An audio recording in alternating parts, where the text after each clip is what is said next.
A listener reached out last week. I was given progesterone the entire pregnancy last time. I wish I had come across your work earlier. Should progesterone be given preventively to a woman just basis her age, 35 plus?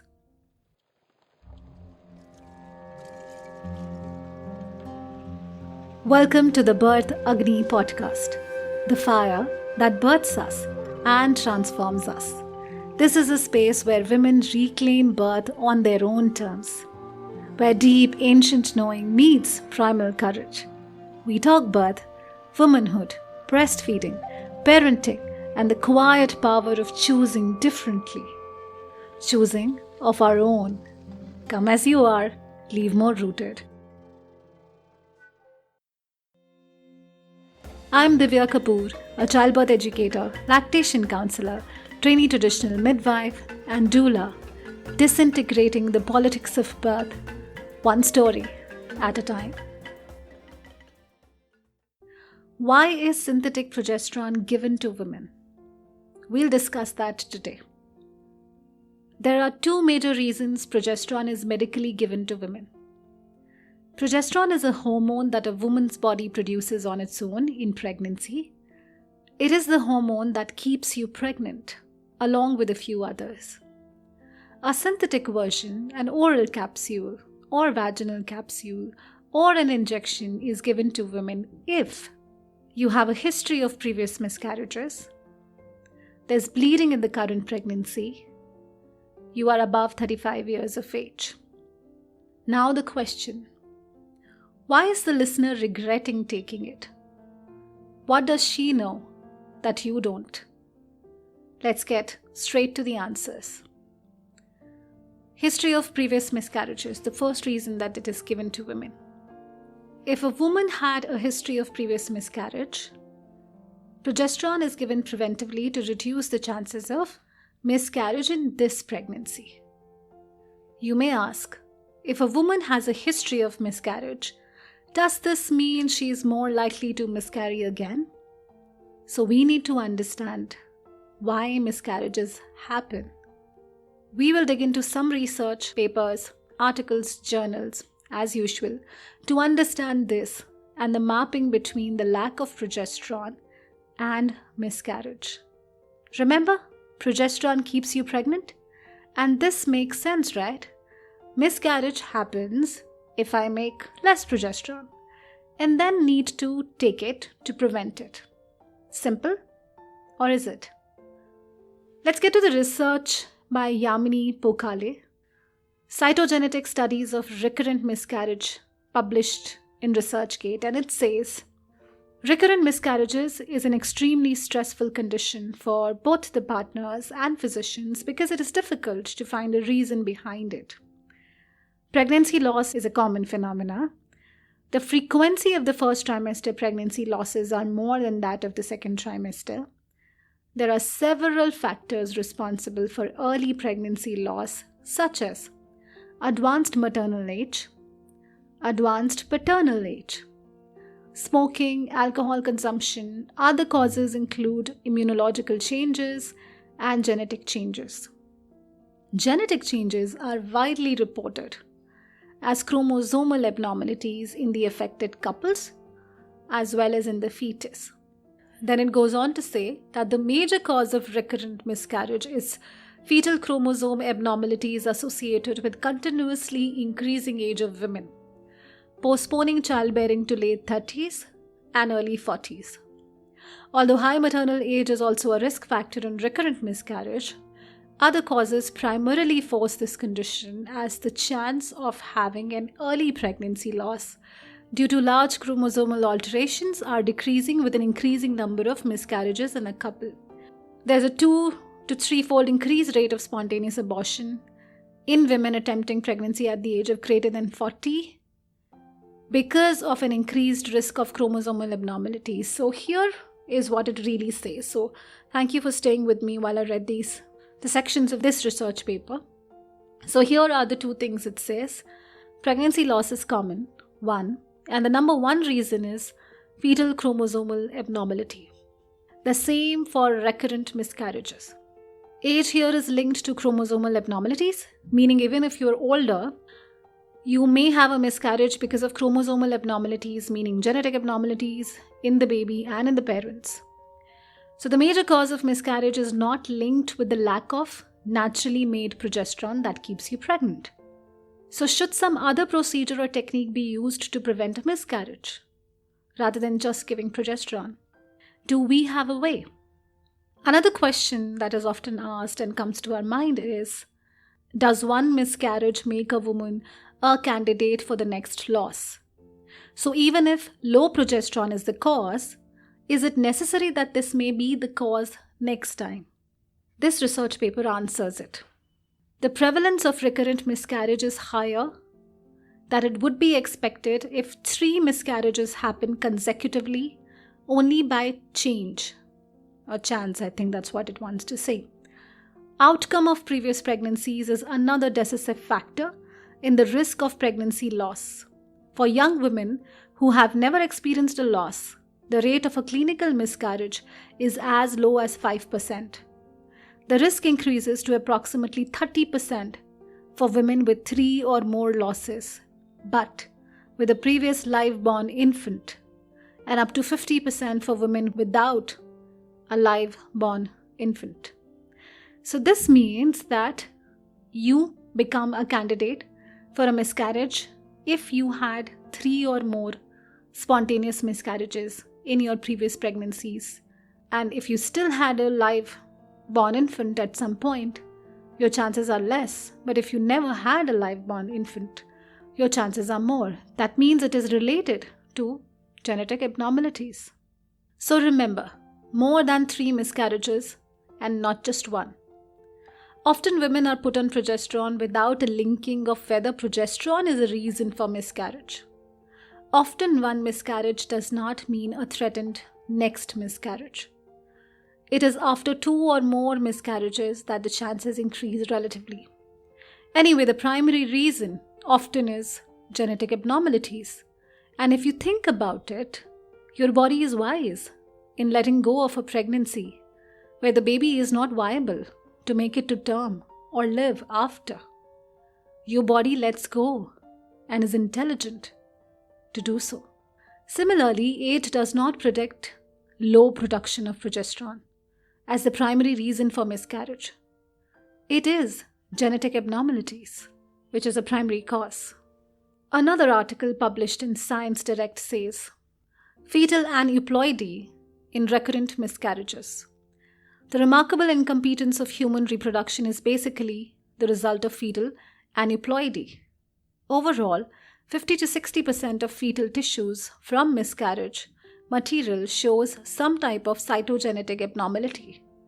The common chromosomal abnormalities found are monosomy X, blah blah blah. Most trisomies show at a maternal age effect with the involvement of common chromosomes and chromosomes 16 and 22. So this means genetic defects are the primary cause of miscarriage. Does giving progesterone thus prevent a miscarriage from happening? Again, you may ask, why progesterone then? Because what if this is the reason? And rightly so. But this would have been great if progesterone was not linked with side effects. We'll come to that. The second reason cited for giving progesterone in pregnancy is bleeding in the current pregnancy. Why is bleeding problematic? Well, because it can mean you are miscarrying. When you do bleed, like a heavy period, and the body lets go of the pregnancy. Does all bleeding mean a threatened miscarriage? No, not at all. All bleeding does not mean threatened miscarriage, except if you have heavy bleeding with consistent cramps. I will share down the line in this episode towards the end how I care for women and have been taught to do so in my training when it comes to bleeding. And so do we know whether the cause of bleeding is low progesterone or congenital defects. It could be any.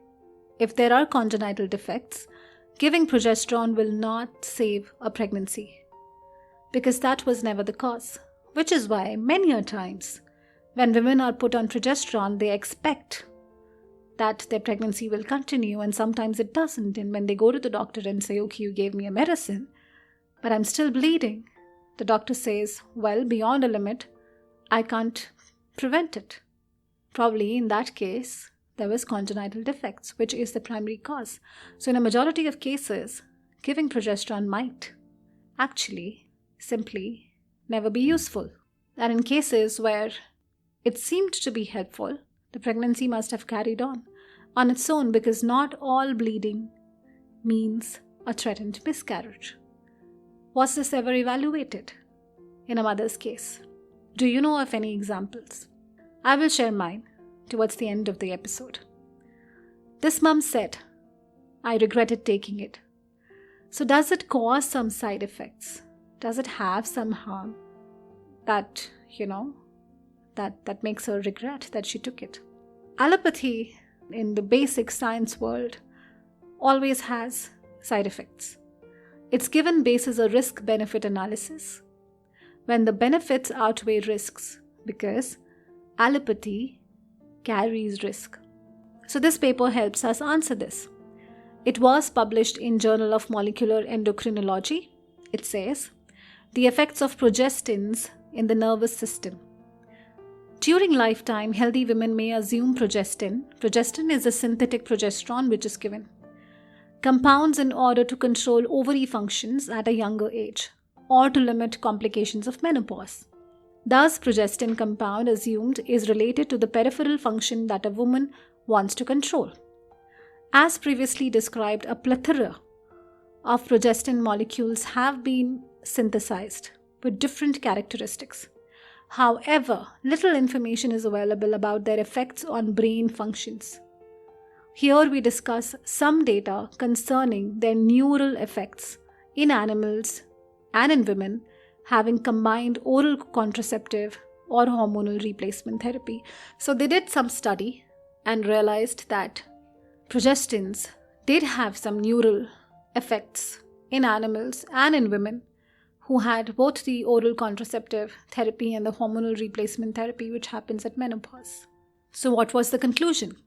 Despite the large clinical use of these molecules, their possible effects on the brain functions have been little explored. In the recent years, preclinical and clinical studies tried to fill this gap, even though very different study designs and few attention of the molecules assumed may have produced confounding results, in particular in human studies. Moreover, all the combinations in terms of dose, duration of exposure, and route of administration, baseline, hormonal status, and age of treated women combine and increase the complexity of this field. Furthermore, another level of complication highly ignored is represented by their mechanism of action, such as the interaction with different receptors, as well as by their metabolism. So it does say that there is a risk area that has not been explored with progestins. There is another study that helps us further deep down, and that says progestogens for preventing miscarriage, a network meta-analysis, Cochrane study derivative. Use of menopausal hormonal therapy containing estrogen and a synthetic progestin is associated with an increased risk of breast cancer. It is unclear if progesterone in combination with estrogen carries a lower risk of breast cancer. Limited data suggest differences between progesterone and progestins on cardiovascular risk factors, including cholesterol and glucose metabolism. Whether this translates to differences in cardiovascular outcomes is uncertain. We conducted a systematic review and meta-analysis to synthesize the existing evidence about the effect of progesterone in comparison to synthetic progestins, each in combination with estrogen. So what was the result? Observational studies suggest that in menopausal women, estrogen and progesterone use may be associated with lower breast cancer risk compared to synthetic progestin. However, to prevent miscarriage, you are being given synthetic progestin. There is a link between synthetic progestin, which is given for preventing miscarriage, like I said, and we are yet to understand its effect on the neural function of women and its link with breast cancer, which is why you should be careful. Now, what's another reason that progesterone is given to women in pregnancy? Age and preventive use of progesterone. We already saw before in the first research paper that with age, the risk of miscarriage increases only because of genetic abnormalities and not progesterone or low progesterone necessarily in a woman's body. So that right there is ruled out. So we spoke about a history of miscarriage being one of the reasons. If you bleed in pregnancy, you're given progesterone, that's another. If you're 35 plus, you're given progesterone. Now, what's the conclusion? What do you derive from this entire episode, whether you should take progesterone or not, and how do you approach the entire situation? Another research paper helps us understand this. A randomized trial of progesterone in women bleeding in early pregnancy. Second, we started progesterone treatment only in women who had an intrauterine sac. Therefore, our trial cannot provide evidence on the effects of earlier use of progesterone. Before a pregnancy, sac is visible on the ultrasound. Thus, the participants discontinued progesterone at 16 weeks of gestation. However, we consider it to be unlikely that therapy beyond this time should have affected the outcomes related to miscarriage. Finally, although we found no increase in the risk of congenital abnormalities among babies of women treated with progesterone, the trial was not powered for such rare outcomes. In conclusion, treatment with progesterone did not result in significant improvement in the incidence of live births among women with vaginal bleeding during the first 12 weeks of pregnancy. So they did the study on a woman where the sac was visible, where there was a pregnancy, not that there wasn't a pregnancy already and they gave progesterone. There was already a sac visible, and they conclude that they did not find any outcome which was beneficial from the use of progesterone. Another study says the overall available evidence suggests that progestogens probably make little or no difference to live birth rate for women with threatened or recurrent miscarriage. However, vaginal micronized progesterone may increase the live birth rate for women with a history of one or more previous miscarriages and early pregnancy bleeding, with likely no difference in adverse outcomes.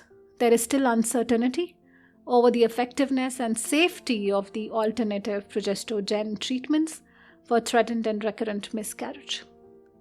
There are many such papers out there, and I'll link them in the show notes if you do decide to go there and read, that tell us that preventive use of progesterone has not been proven to be beneficial.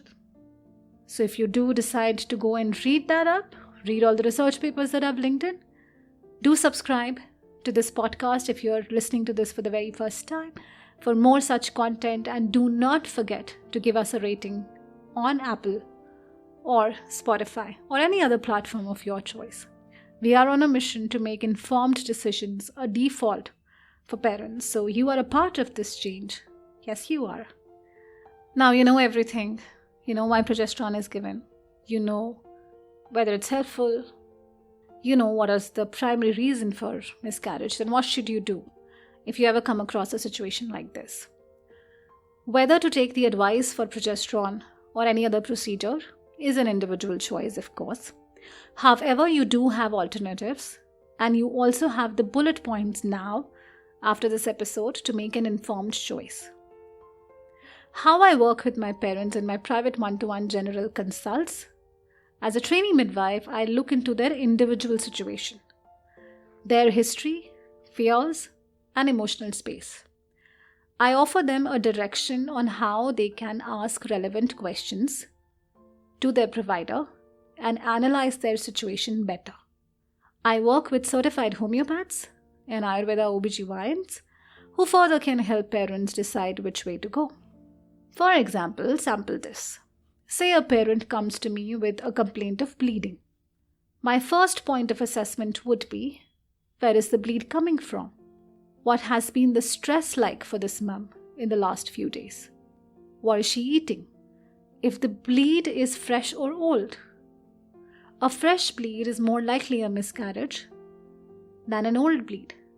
What's their family history in terms of genetic abnormalities, which is the leading cause, like we read, and so on and so forth. An individual's history, an individual's current state, an individual's situation is analyzed thoroughly. It's detailed, it's personal, and it's very specific to you.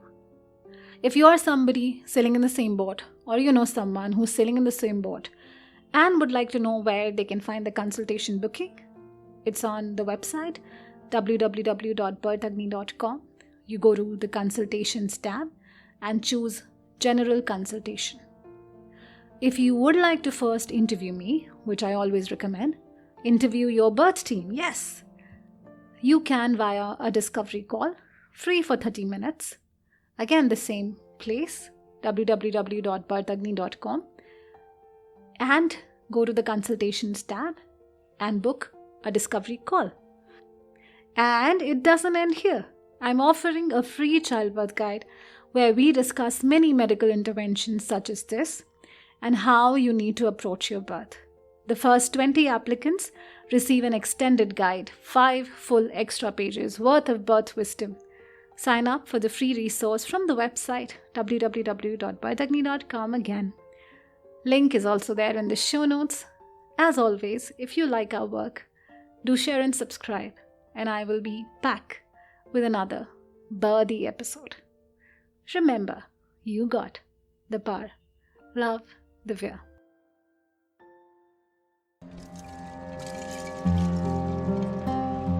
There is a field beyond fear, where the body is empowered to take on labor and birth. To land there, it is crucial to take birth education. To enroll into our unique labor and birth preparation course, reach out to us at www.birthagni.com or scroll through all available prenatal and postnatal preparation classes.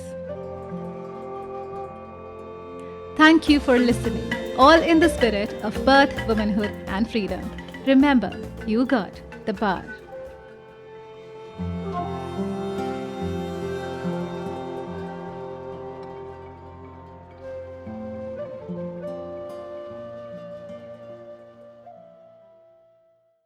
This podcast is about physiological birth and does not offer or claim to provide medical knowledge or diagnosis.